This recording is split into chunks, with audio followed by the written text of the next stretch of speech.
Middlesex battled back against Durham. With club legend Paul Collingwood entering his final championship appearance, Durham looked poised to give him the ideal send-off after a strong showing on day one with both bat and ball.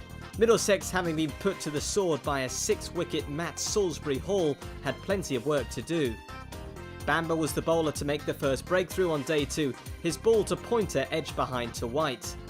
Wood was next out, but made just 10 before his attempt at an Anderson delivery found the hands of Murtagh, with Durham 252 for 7. Despite wickets falling around him, Hart brought up his century with a boundary off Anderson. Nobody could seem to hang around with Hart though, as McCarthy was bowled by Fuller, leaving the hosts 287 for 8. The Durham innings was falling away as Murtagh claimed the huge wicket of Hart, as his delivery ended up with an Eskenazi catch, Hart departing having made 112. Rushworth was dismissed for a golden duck next ball. Murtagh's ball caught behind by White, the hosts all out for 310 with a lead of 189.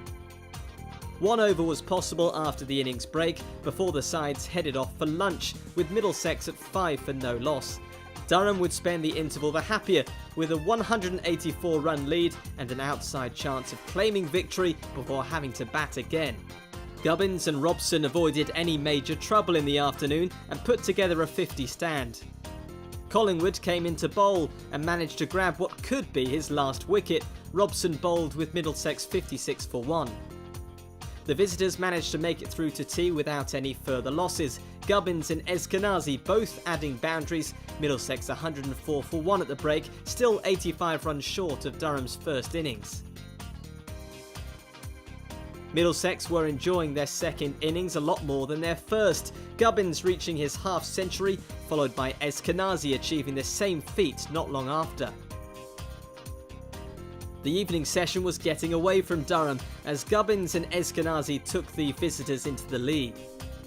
Eskenazi looked primed for a century, but on 96, a Salisbury ball saw him find Collingwood and departing with Middlesex 215 for 2.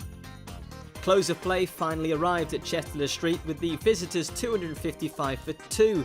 If day one had belonged to Durham, then day two was Middlesex's. A strong second innings led by Gubbins 90 not out, seeing the contest back up for grabs at the halfway point.